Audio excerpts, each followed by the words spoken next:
اعوذ باللہ من الشیطان الرجیم بسم اللہ الرحمن الرحیم۔ درود شریف پڑھ رہا ہوں میرے تمام روئے زمین کے مسلمان بھائیوں، بہنوں، بزرگوں، دوستوں اور تمام انسان دوستوں اور جنات دوستوں، السلام علیکم ورحمۃ اللہ وبرکاتہ۔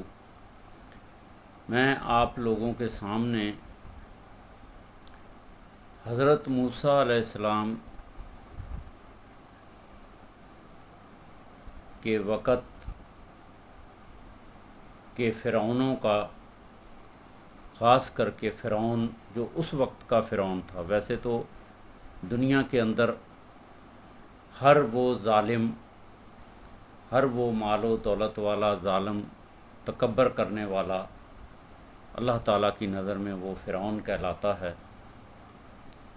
آج کل کے فرعونوں کو اللہ تعالیٰ ہدایت دے، اللہ تعالیٰ کا خوف ان کے دلوں میں پیدا ہو جائے اور وہ راہ راست پہ آ جائیں۔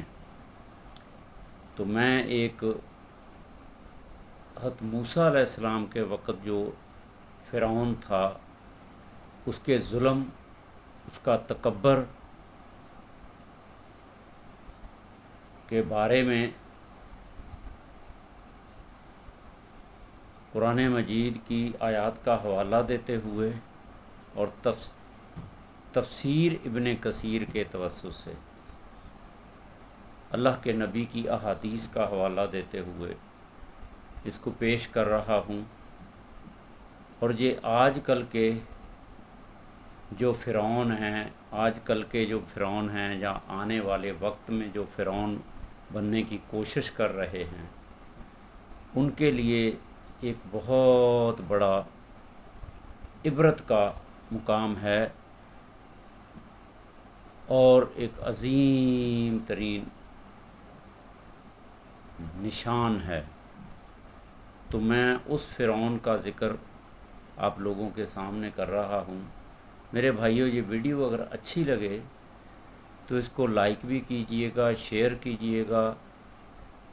یہ قرآن کے توسط سے ہے اور حضرت تفسیر ابن کثیر کے توسط سے۔ یہ ایک قرآن مجید کی تفسیر، سب سے اعلیٰ تفسیر اس کو مانا جاتا ہے، جس کے توسط سے میں مختصر سا بیان کروں گا، خاص کہ فرعون کا انجام کیا ہوا اور اس سے آج کل کے جو انسان فرعون بنے ہوئے ہیں ان کے لیے ایک عبرت ہے۔ وہ فرعون جس کو اللہ تعالیٰ نے اس کے انجام تک پہنچایا۔ قرآن مجید میں فرعون کو محض ایک تاریخی بادشاہ کے طور پر بیان نہیں کیا گیا، بلکہ اسے تکبر، ظلم، سرکشی، جھوٹ، استحصال اور اللہ تعالیٰ کے مقابلے میں کھڑے ہونے کی علامت بنا کر پیش کیا گیا ہے۔ اسی لیے اللہ تعالیٰ نے اس کے انجام کو قیامت تک آنے والی نسلوں کے لیے عبرت قرار دیا ہے۔ فرعون کون تھا؟ فرعون مصر کے بادشاہوں کا لقب تھا۔ حضرت موسیٰ علیہ السلام کے زمانے میں جو حکمران تھا، قرآن مجید اسی کو فرعون کے نام سے یاد کرتا ہے۔ وہ اپنی سلطنت، فوج، خزانوں اور اقتدار کی وجہ سے اپنے آپ کو ناقابل شکست سمجھتا تھا۔ فرعون کے جو بڑے بڑے جو انہوں نے ظلم کیے ہیں اس کے بارے میں بتانا چاہ رہا ہوں۔ قرآن نے بتایا ہے، خدائی کا دعویٰ کیا انہوں نے۔ فرعون کا سب سے بڑا جرم شرک اور اللہ تعالیٰ کے مقابلے میں اپنی بڑائی کا دعویٰ تھا۔ اللہ سبحانہ و تعالیٰ فرماتا ہے قرآن مجید کی سورت نازعات آیت نمبر 24، فقال انا ربکم الاعلی، پس اس نے کہا میں تمہارا سب سے بڑا رب ہوں۔ ایک اور مقام پہ فرمایا ما علمت لکم من الہ غیری، یہ سورہ قصص کی آیت نمبر 38 کا ترجمہ ہے۔ یہ فرعون کے الفاظ ہیں، میں اپنے سوا تمہارے لیے کسی معبود کو نہیں جانتا۔ یہ فرعون کے تکبر اور کفر کی انتہا تھی۔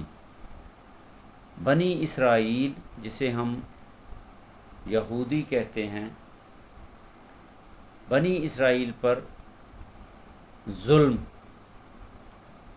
فرعون نے جو ظلم کیے اس کے بارے میں بتانا چاہ رہا ہوں۔ اللہ سبحانہ و تعالیٰ فرماتا ہے قرآن مجید کی سورۃ القصص آیت نمبر 4 میں، ان فرعون علا فی الارض وجعل اہلہا شیعا، ترجمہ اس کا یہ ہے بے شک فرعون نے زمین میں سرکشی اختیار کی اور وہاں کے لوگوں کو مختلف گروہوں میں تقسیم کر دیا۔ وہ لوگوں کو تقسیم کر کے کمزور طبقوں کو دبایا کرتا تھا۔ فرعون نے بچوں کا قتل کیا۔ قرآن فرماتا ہے جو ذبح ہو ابناءہم ویستحیی نساءہم، سورہ قصص کی آیت نمبر 4، ترجمہ وہ ان کے بیٹوں کو قتل کرتا تھا اور ان کی عورتوں کو زندہ چھوڑ دیتا تھا۔ مفسرین خصوصاً امام ابن کثیر رحمہ اللہ علیہ بیان کرتے ہیں کہ نجومیوں نے فرعون کو بتایا تھا کہ بنی اسرائیل میں ایک بچہ پیدا ہوگا جو اس کی حکومت کے خاتمے کا سبب بنے گا۔ اسی خوف سے اس نے ہزاروں بچوں کو قتل کروا دیا۔ اللہ تعالیٰ آج کل کے فرعونوں سے مسلمانوں کی حفاظت فرمائے اور مدد فرمائے، آمین۔ حق کو حق جان کر پھر اس کا انکار۔ جب حضرت موسیٰ علیہ السلام نے معجزات دکھائے تو فرعون نے حقیقت کو تو پہچان لیا لیکن ماننے کے لیے تیار نہیں ہوا۔ اس کے باوجود انکار کیا۔ اللہ تعالیٰ فرماتا ہے وَجَاهَدُوا بِهَا وَاسْتَيْقَنَتْهَا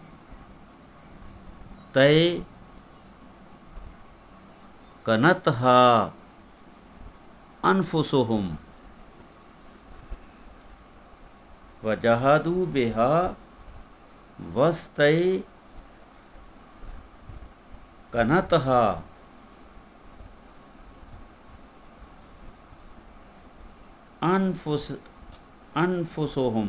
أنفسهم، سورہ نمل کی آیت نمبر 14، یہ جو میں نے ابھی تلاوت کی ہے۔ ترجمہ اس کا ہے انہوں نے ان نشانیوں کا انکار کیا حالانکہ ان کے دل ان کی سچائی کا یقین کر چکے تھے۔ جادوگروں پر فرعون کا ظلم۔ جب فرعون کے جادوگر حضرت موسیٰ علیہ السلام پر ایمان لے آئے تو اس نے دھمکی دی. سورہ اعراف کی آیت نمبر 124. لا أقطعن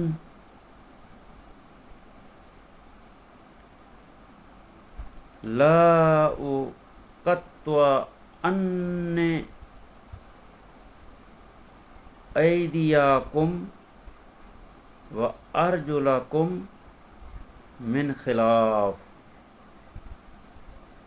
ترجمہ: میں تمہارے ہاتھ اور پاؤں مخالف سمتوں سے کاٹ دوں گا.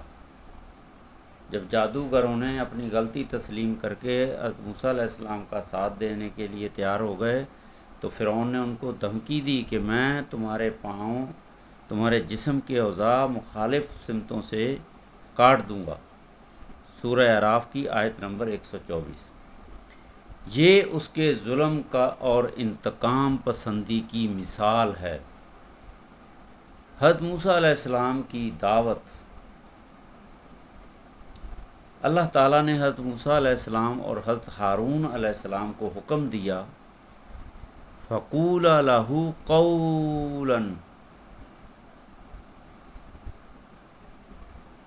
قَوْلًا لَّيِّنًا. سورہ طٰہٰ کی آیت نمبر 44. اللہ تعالیٰ نے حضرت موسیٰ سے فرمایا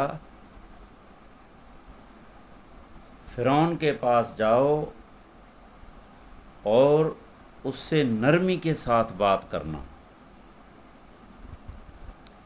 یہاں تک کہ اتنے بڑے ظالم کو بھی پہلے اللہ تعالیٰ نے نرمی اور حکمت سے دعوت دی گئی.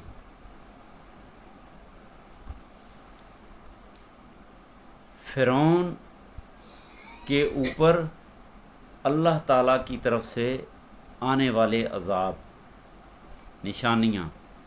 قرآن کے مطابق اللہ تعالیٰ نے فرعون اور اس کی قوم پر مختلف عذاب بھیجے، آزمائشیں بھیجیں.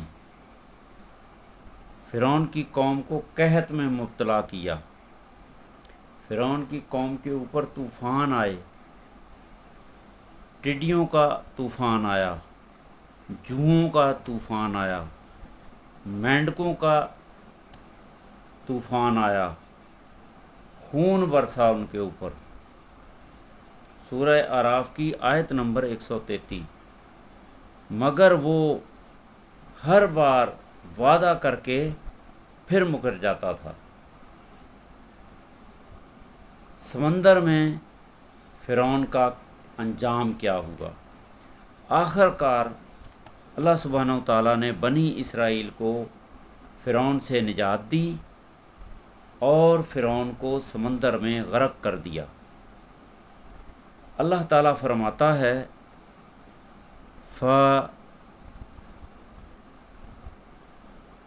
فَأَغْرَقْنَاهُ وَمَنْ مَعَهُ جَمِيعًا. سورہ اسراء کی آیت نمبر 103. پس ہم نے اسے اور اس کے تمام ساتھیوں کو غرق کر دیا. جب موت سامنے آ گئی تو اس نے ایمان لانے کا اعلان کیا. آمنت انہ لا الہ الا الذی آمنت بہ بنو اسرائیل. سورہ یونس کی آیت نمبر 90. لیکن اس وقت ایمان قبول نہیں ہوا اس کا. اللہ تعالیٰ نے فرمایا الانے و قد عصیت قبل. ترجمہ: اب ایمان لاتا ہے حالانکہ اس سے پہلے نافرمانی کرتا رہا. سورہ یونس کی آیت نمبر 91. فرعون کی لاش کو اللہ سبحانہ و تعالیٰ نے آئندہ آنے والے فرعونوں کے لیے عبرت بنا کے پیش کر دیا.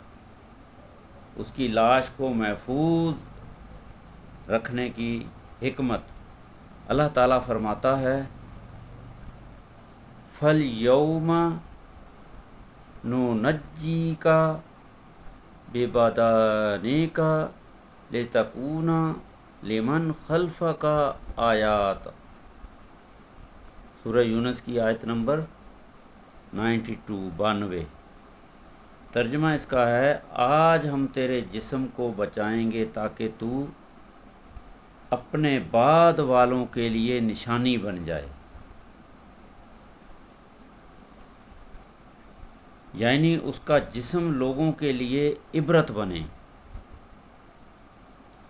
اللہ کے نبی کی حدیث ہے صلی اللہ علیہ وسلم، رسول اللہ صلی اللہ علیہ وسلم نے فرمایا جب فرعون ڈوبنے لگا اور ایمان لانے لگا تو حضرت جبرائیل امین علیہ السلام نے سمندر کی مٹی اس کے منہ میں بھرنی شروع کر دی تاکہ وہ اللہ تعالیٰ کی رحمت کے الفاظ نہ کہہ سکے، کیونکہ اللہ تعالیٰ نے اس کے انجام کا فیصلہ فرما دیا تھا۔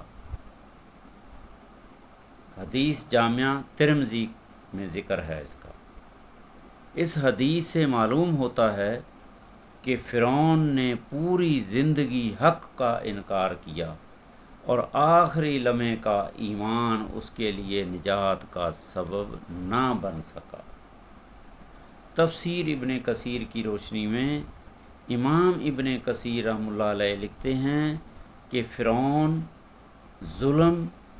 ظلم، تکبر، سرکشی اور اللہ تعالیٰ کے مقابلے میں بغاوت کی آخری حد تک پہنچ گیا تھا۔ اس نے نبوت کا انکار کیا، معجزات کا مذاق اڑایا، کمزوروں پر ظلم کیا، بچوں کو قتل کیا اور خود کو رب کہلوایا۔ اس لیے اللہ تعالیٰ نے اسے دنیا اور آخرت دونوں میں رسوا کر دیا۔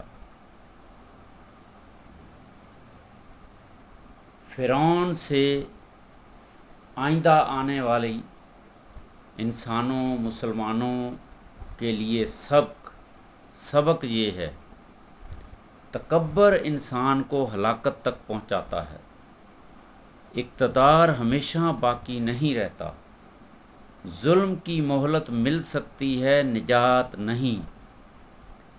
حق کو جان کر انکار کرنا بہت بڑا جرم ہے۔ اللہ تعالیٰ مظلوموں کی مدد ضرور فرماتا ہے۔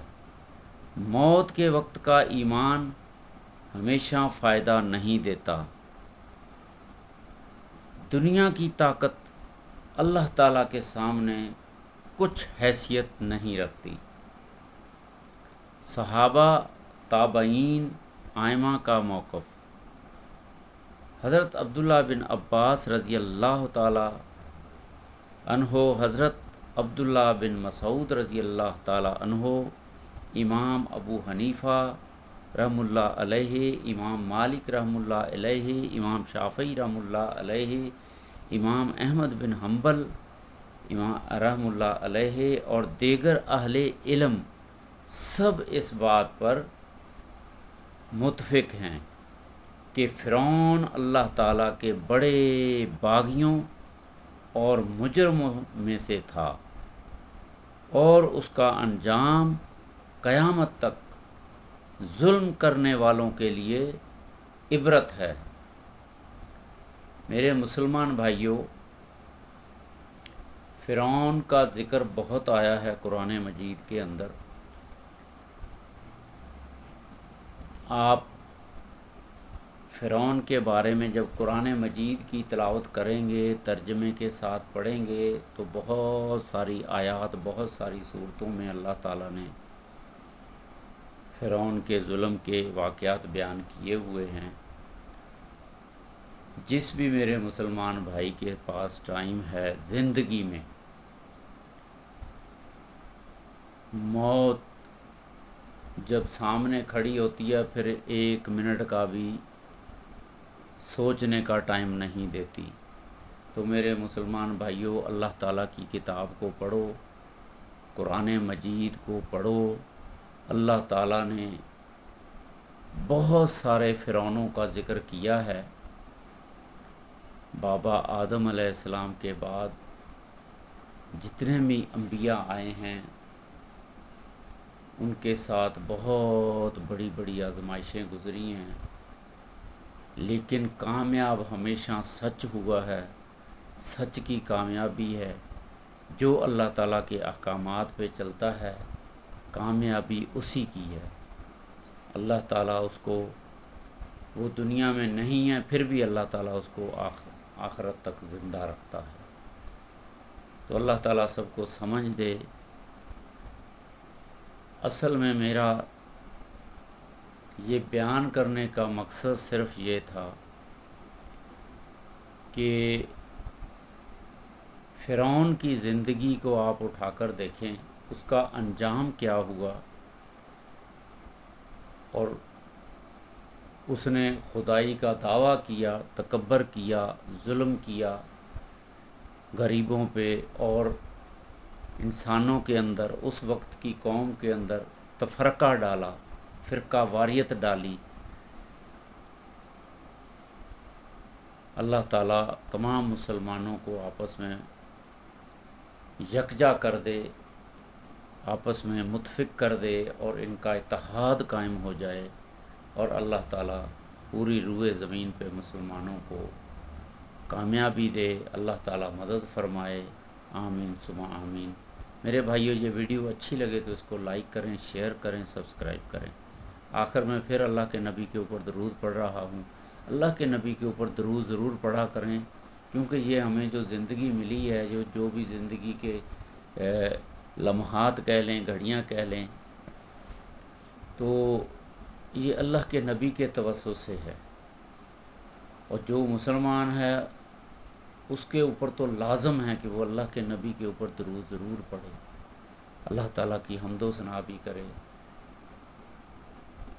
سبحان اللہ و بحمدہ، سبحان اللہ العظیم، سبحان اللہ والحمد للہ، ولا الہ الا اللہ، واللہ اکبر، ولا حول ولا قوت الا باللہ العلی العظیم، لا الہ الا اللہ وحدہ لا شریک لہ، لہ الملک ولہ الحمد، یحیی و یمیت وہو حی لا یموت، ابدا ابدا، ذا الجلال والاکرام، بیدہ الخیر وہو علی کل شیء قدیر۔